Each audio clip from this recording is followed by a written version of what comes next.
So it's at the worst time in my life where I'm sitting in front of you and I'm starting to talk to you about my life. My name is Ryan Curlo. Curlo.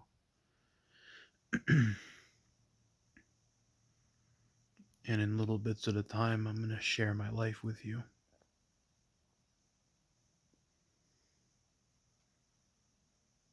One story at a time.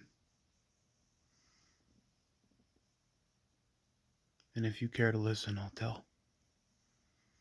I'm just going to start when I'm a kid, because that's where everything starts. I was just a young baby growing up in what was on the verge of being an unhappy family. My mother and my father fought. My father would come into the room at certain times and say, don't you or your, it was me and my brother, don't you or your brother breathe. That was some pretty heavy shit to hear. I'm only about 4 years old, 3 years old, and I have an older brother, 7 years older than me, who's also dealing with the pain of everything that's going on, grabbing me and my brother by the arm and throwing us across the room in order to get us to stop crying, screaming at my mother while we sit at the foot of the basement steps, listening. Sometimes me and a friend in the basement playing Super Nintendo or Sega Genesis and just listening at the top of the stairs at what's going on. This unhappy family. I lived in a town called Little Falls. Pretty much close to everything in New Jersey. I made some friends. I had the best friend that I ever had in my life. We shared adjoining backyards. And we pretty much hung out every day. Through thick and thin, he was my best friend. You know who you are if you see this. I miss you, man, more than you could ever know. You were like family to me. But even bigger and stronger than family, you were like an institution in my life when you were in it, when we were young.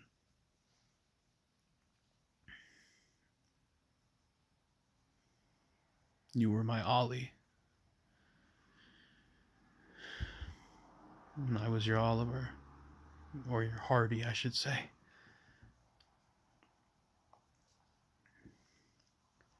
Looking back from where I am right now, in point in time,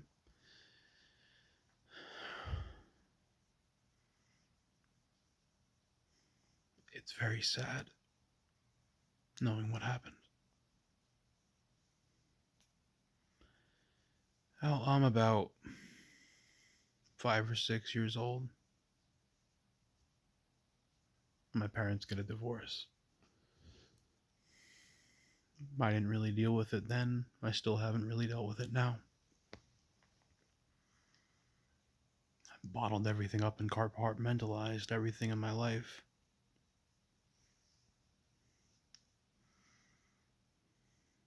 I never really implode either.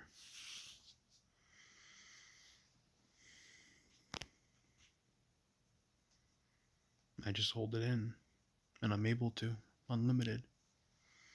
Sometimes I blow up a little, but I keep it together. I'm a survivor.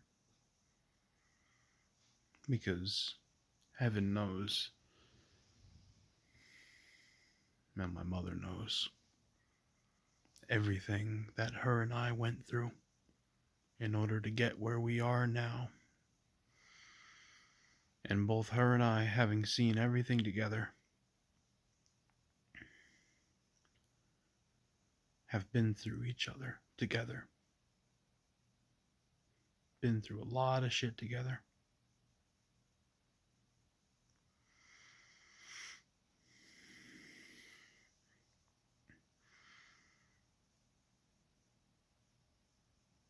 I'm starting to do this now because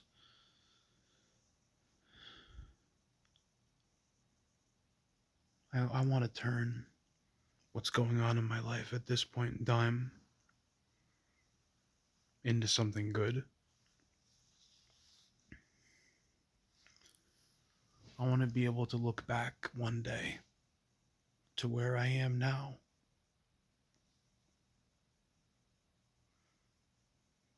and say, you have something now.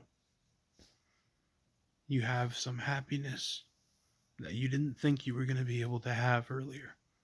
Kind of like a smoker when they quit cigarettes.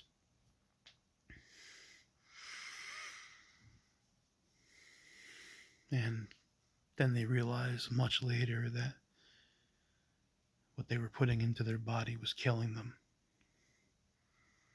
And where I am right now, with who I am right now, and who I'm with right now, is killing me. Both inside and out. And I'm lucky to be alive.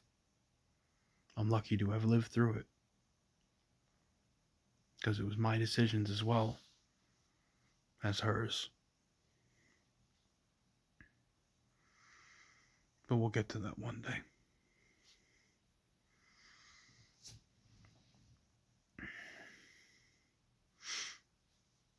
For right now, I'm 6 years old. And I just found out that my dad moved out and I'm only going to see him on the weekends.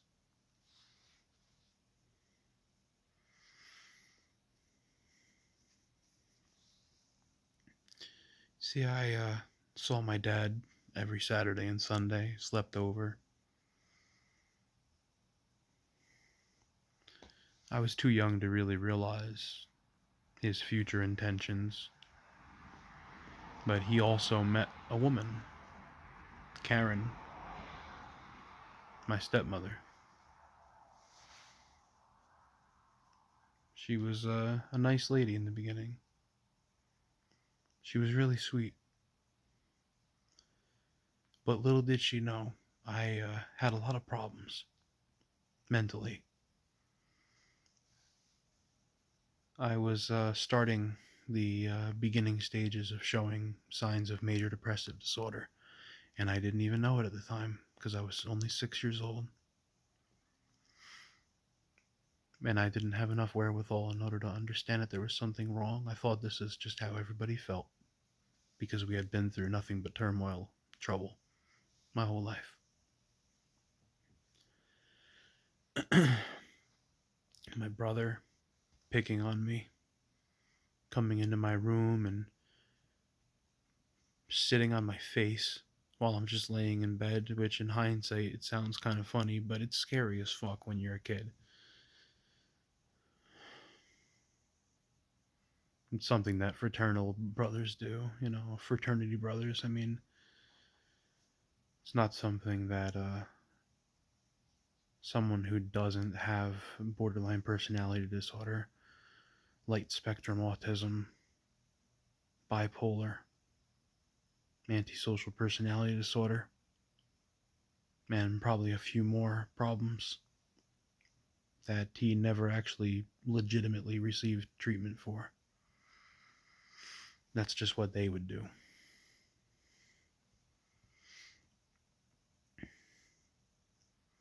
But, yet again, I'm only 6 years old.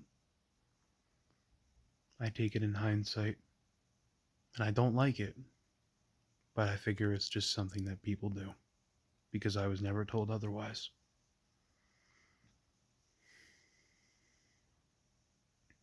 And Karen doesn't know this yet. She's truly caring at this point. Nurturing, teaching. So I go back to the normal life, spend the rest of the week with my mom, say my first curse word one day, um, sitting watching the movie Chicken Run, and then a commercial comes on TV, and it's this Schweppes girl that drinks like the juice, and at the end of the commercial she goes, and I said, "Oh, you bitch." And my mom was vacuuming, and she turns off the vacuum, and she comes out, and she's like, "What the fuck did you just say?" And I was like, "Mom," and she's like, "Oh." But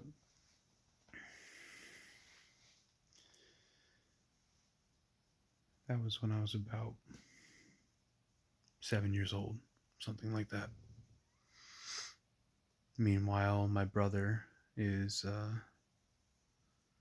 I don't remember exactly how old I was, but I was playing on the steps that we had in the house in front of the door one Christmas.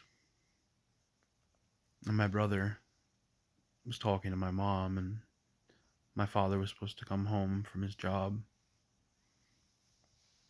and help her bring down a silver chest for, I think it was Christmas. And my brother said he could do it. He went upstairs and he grabbed it himself. The thing's like 60, 70 pounds. He drops the thing, turning over end, over end, over end down the stairs, and hit me in the face and gave me that scar. So that's one. My brother caused many more. Like one day, him and I are playing in the living room and having a decent time, and then he takes it a little bit too rowdy and throws me behind the couch, and I cut my hand on a putty knife. But you can't really see it on the screen, but I'll see if I can throw something in at the end.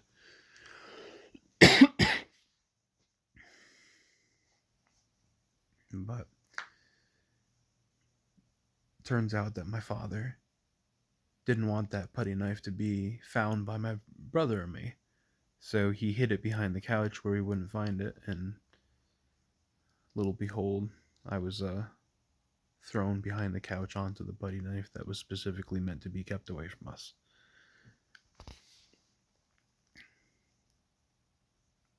Another time he picked me up and decided to start wrestling with me even though I didn't want to. I'm really young. He threw me into the corner of a wall, and I got a nail in the back of my head, and I casually walked upstairs to my mother who was drying her hair, and I said, "Hey Mom, I think I'm bleeding." I turned around and I showed my head, and it was covered in blood all down the back of my head. They had to get me into some suit that back then these racist fucks called it a Indian thing, like an Indian dress up, and that was so fucking racist. Nowadays in hindsight when I realized that. But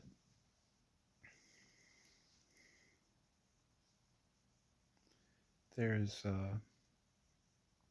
one more where we were sledding and going down a hill together, and he knocked me off the sled. My eye went into the snow and caused that scar.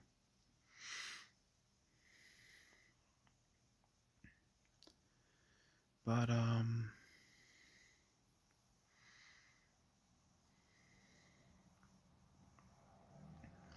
never really learned any lessons when I was growing up, because I didn't even realize what I was going through at the time was actual familial abuse.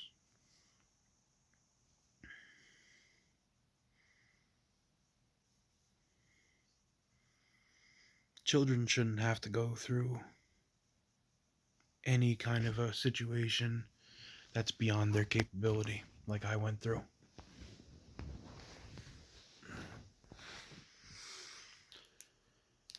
It was about to be the time where my mother met her first husband. He was a perfectionist, OCD.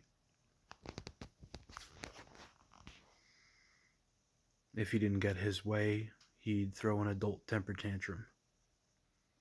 If the towels weren't folded properly on the hanger, he would have a talking with me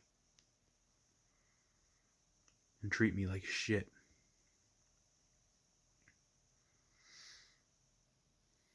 And try to threaten me until one day I just said no.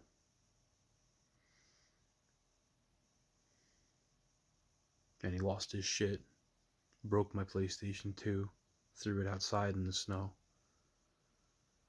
My mother bought me another one. He broke that one as well. Took it outside and tossed it in the garbage so hard that the piece of plastic on the front of it popped off and the disk drive fell out onto the ground. All because I said no. Because I was a kid who had enough and just said no.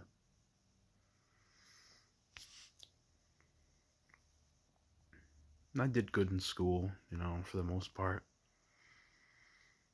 Outwardly, I was still a happy kid. Inside, I was going through so much turmoil that I didn't even understand.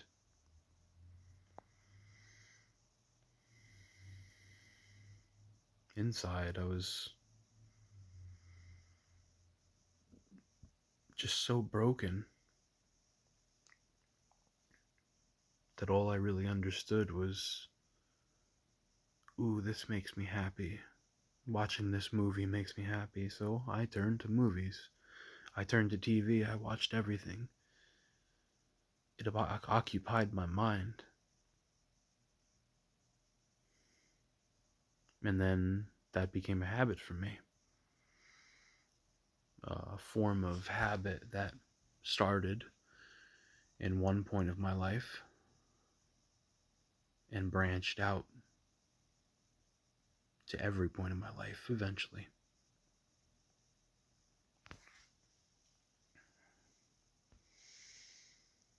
Well, I'm a little bit older. There's a lot of good things that happen too, like birthday parties, gatherings, friends coming over. A lot of it was really good at my parents' house. Split up. A lot of it was really bad. A lot of it was extremely disrespectful. But all of it has been left unaccountable, which is something that bothers me today.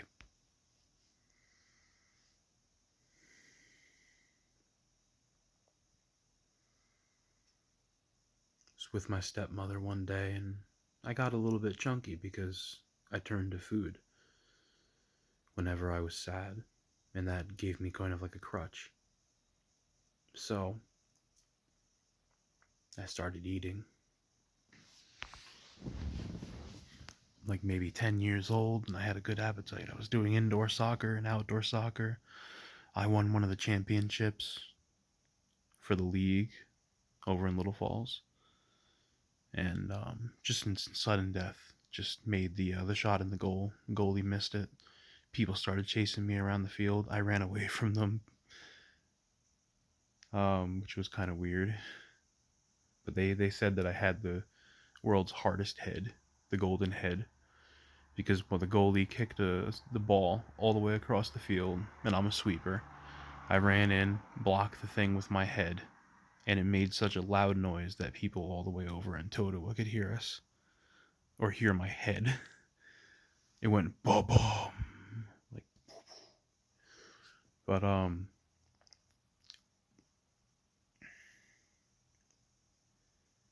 tried things like karate, going to a place that's kind of like Chuck E. Cheese called Funtime Junction. I always made friends right on the spot. Just some random kid, just be like, hey, you want to play? Whatever. And then when I got older, it was like, yo, you want to hang out? Yeah, sure. But nobody ever stayed in my life as a real friend. It's never been by my doing, to be totally honest. It's always either been misunderstandings or he said, she said, and it just doesn't line up. Like later on in life, I had a group of friends down in South Jersey, or Central Jersey, after I had moved with my mother. And I had lost a lot of weight after I moved out of my mother's house. I was walking everywhere. I was eating cereal for breakfast, lunch, and dinner. I was probably borderline malnutrition, but I lost a lot of weight. And people assumed that I was doing hard drugs. I wasn't. I was just trying to get myself back into shape, working 5 days a week, make a paycheck. But I'm still 7 years old.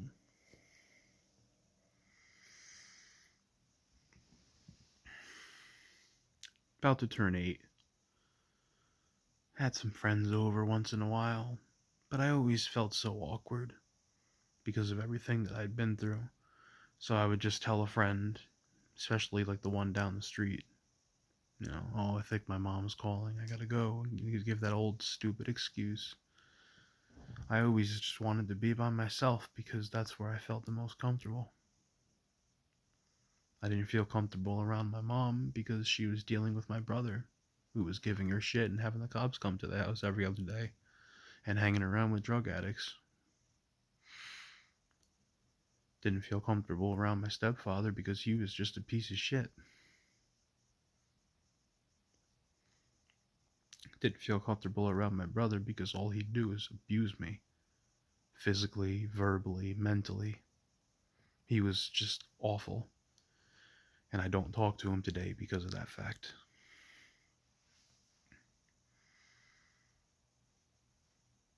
I didn't really 100% feel comfortable around Karen because she had started making little comments here and there over the years. Comments like, I'm sitting next to my stepbrother and I was a little heavier. And she turns toward my stepbrother and I. My stepbrother's skinny. Back in the day, he was very skinny. He kind of had the physique of that character from the Sunday morning cartoons, Zitz. The main character. Check it out. I think you'll understand. But she turns toward us and she says, Jesus, Ryan, you're twice the size of Jason. Just out of nowhere. My dad didn't hear it because he was in the other room. She said it just quiet enough so that only me, my stepbrother, and her would hear it. And that killed me. As well as every other little, snide, nasty, unprovoked comment that she ever made about me, or her family made about me, like my half-aunt. She turns toward me at a party at my dad's house. She turns toward me and she looks at my uncle, who is her now husband, and he's going upstairs to get another piece of cake. Again, middle of a party. And my aunt turns toward him and said, hey, don't go get that piece of cake, or whatever, something along those lines. And then she goes, you're going to start to look like Ryan. And it's the first time I ever let loose on somebody. Not physically, of course, but just like wondering why the fuck somebody would say that in their right mind. It's just mental instability. Not paying attention to what you're saying and like not caring about other people's feelings. That's why these people aren't held accountable. But to go back to 8 or 9 years old, had parties where friends came over. When I was younger, they were all good friends. I think they'll remember themselves if they see this video.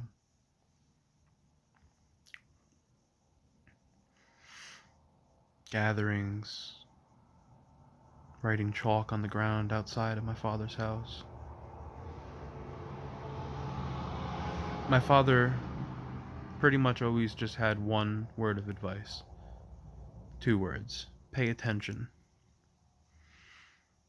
And that was his mantra, his motto. for years.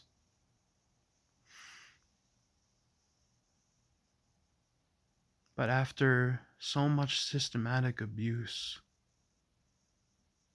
that a person just completely breaks down inside and can't even life anymore, I think it's his time to pay attention.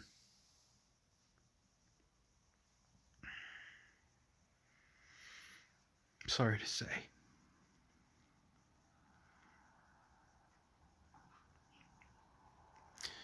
I get a little bit older. My stepmother, she wants me to write.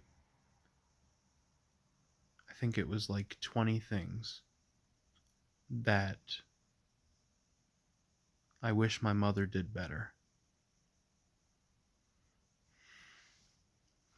So that way she could have a sympathy vote for a case on getting me to come live with them so that my father wouldn't have to pay child support anymore.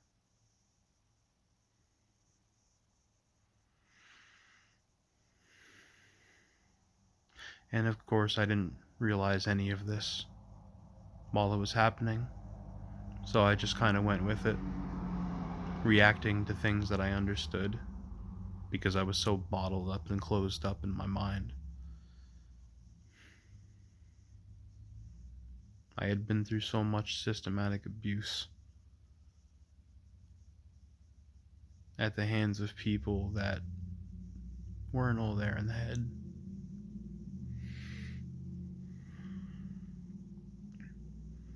I've been crying for the past hour. It's the first time I've done that in a long time today. I cried once when I was about 10 years old.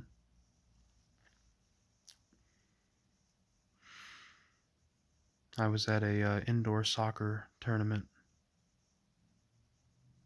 And if anybody doesn't know what indoor soccer is, it's where you play soccer, but you're allowed to use the walls and the ceiling and the stuff as like collateral bounces. And it was pretty fun. I was really good at it. Somebody walked up to me and they said, "Oh, you're about to hit the big 1-0. Big time in your life. Are you happy?" And I don't think I reacted at all to that question.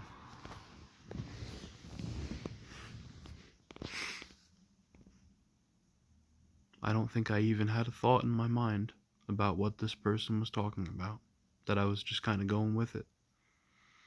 I kind of went with it my whole life.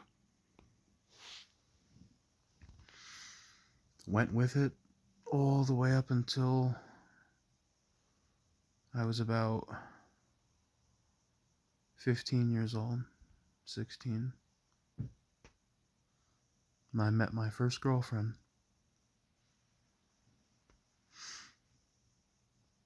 My mother and I had moved to a different place, Central Jersey, after her and my stepfather divorced. She saw what he was she finally saw what he was doing to me, and she divorced him, and it was a very, very good feeling for me.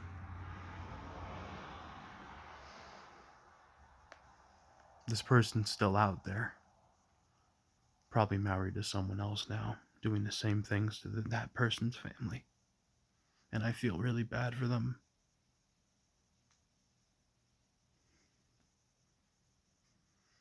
But we moved, met a whole new set of friends in a whole new school.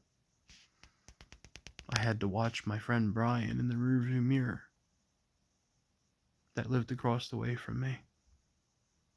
I had to watch him in the rearview mirror waving goodbye to me with that sad, pouty face, and that stuck with me for the rest of my life. And since I was dealing with my depression, I didn't even realize back then that I was just going with it. And even though it wasn't my fault, it's my biggest regret today that I didn't keep in touch with him. And I'm sorry if you're out there watching this. I really am, and I love you for all the good times that you've had with me.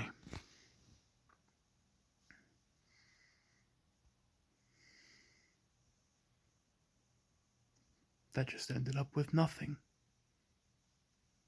Kind of like what I'm going through right now.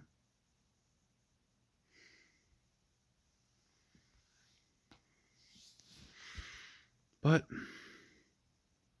I have to talk about my first girlfriend. She was nice.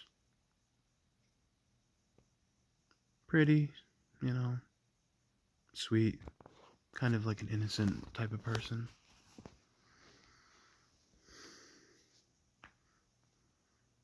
No, it's as simple as first loves go. Boy finds girl. Girl likes boy enough to go out with him. Boy wants to have sex for the first time, but doesn't want to push her. Boy doesn't fit inside because she's too small.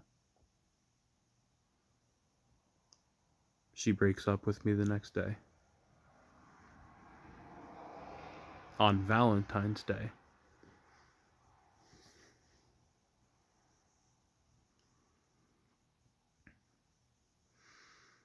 I was devastated. But I had a friend. And she knows who she is once she hears this story. I always considered her the one that I let get away.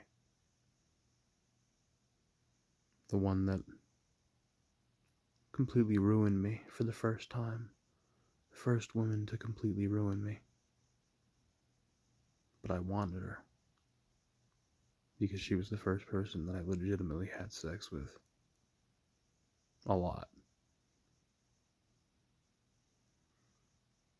So much that it began to be too much.